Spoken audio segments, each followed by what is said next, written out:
Questo video è sponsorizzato da Card Raider. Clicca sul link che troverai nel testo di questo video e avrai diritto a un bonus di benvenuto di 2 euro spendibile sul loro marketplace.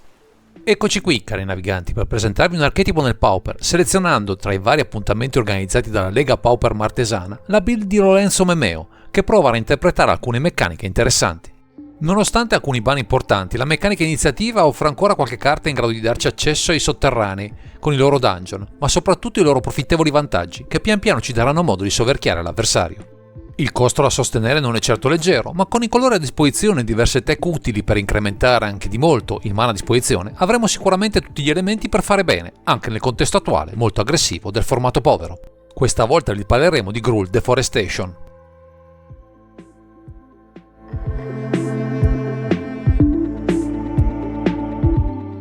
Come accennato nelle premesse, dobbiamo riuscire ad attivare con profitto la meccanica iniziativa attraverso i 4 Avenging Hunter presenti in questa lista, una carta importante anche per le sue statistiche e la keyword travolgere, ma non certo leggera da lanciare. Per questo motivo buona parte del mazzo si preoccupa di aggiungere mana in fretta, a partire da alcuni mana d'orc, 2 Elvish Mystic e 3 Llanowar Elves, economici, utili a darci mana aggiuntivo, ma anche fungere da paranti sacrificabili nel caso il board ci vedesse sfavoriti. Per un'ulteriore spinta, superando la debolezza di evocazione delle creature a terra, useremo con profitto ben 4 Simian Spirit Guide e 4 Tinder Wall, utilizzando con il semplice discard di queste carte un boost di mana colorato, che ci farà molto comodo durante le fasi iniziali della partita. Spingendo ancora di più sull'acceleratore useremo ulteriori 4 Orcish Lumberjack, carta che identifica l'archetipo vista la spinta in mano ottenibile con il sacrificio di una foresta, per ben 3 mana, una perdita accettabile, pur di calare presto un Avenging Hunter in fretta e furia. Come se non bastasse, introduciamo 4 Jeweled Thief, carta che offre da un lato un bittante discreto, dall'altra, al suo ingresso, un prezioso tesoro, da utilizzare per aumentare la pressione in campo con il resto del comparto creature, che sale parecchio di curva e di statistiche. Già, perché non solo con l'iniziativa gli Avenging Hunter possiamo pensare di spuntarla, ma ecco che arrivano ben 4 Boarding Party e un Oed Artisan, che con la loro abilità Cascade possono spostare in fretta gli equilibri della partita, con l'ingresso di più pezzi grossi in campo, per un'invasione di ciccioni senza pari.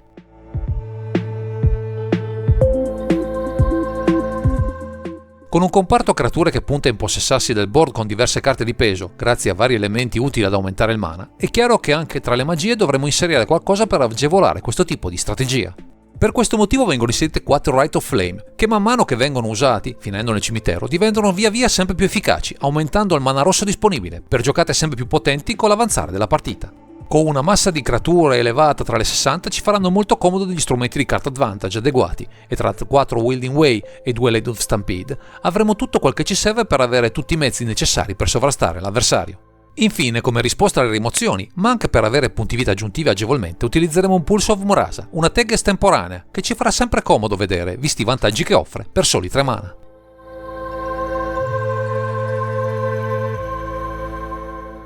Visto che lo scopo dell'archetipo è quello di entrare in partita con diverse carte di peso attraverso una serie di accelerini, la mana base potrebbe sembrare quasi superflua e invece necessita di alcuni accorgimenti per risultare sempre efficace. Per dare benzina e consistenza all'abilità degli Orcish Lumberjack ci doteremo di tutte le terre doppie che hanno il tipo foresta, con 4 Highland Forest e 4 Wooded Ridgeline, così da massimizzarne la presenza, rendendo sempre efficaci i nostri orchi boscaioli. Non ci mancheranno poi le terre base con 8 foreste e 3 montagne, così da risultare efficaci e veloci sin dai primi turni, non rimanendo impantanate con troppe terre che entrano tappate, soprattutto nelle prime fasi delle nostre partite.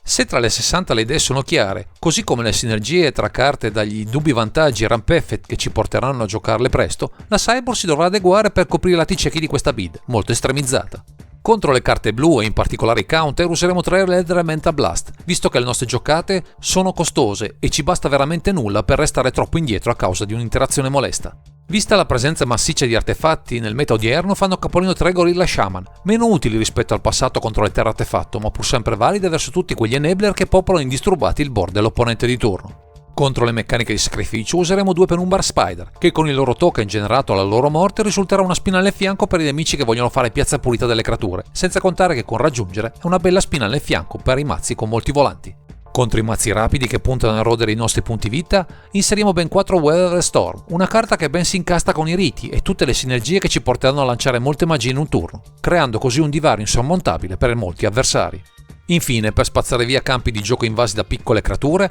oltre a proporci un buon bersaglio per l'abilità Cascade presente nel mazzo, avremo 3 Fang Dragon, una carta particolare, grazie anche alla sua avventura, unendo un volante di peso a una mini vratta, insomma il meglio di due mondi.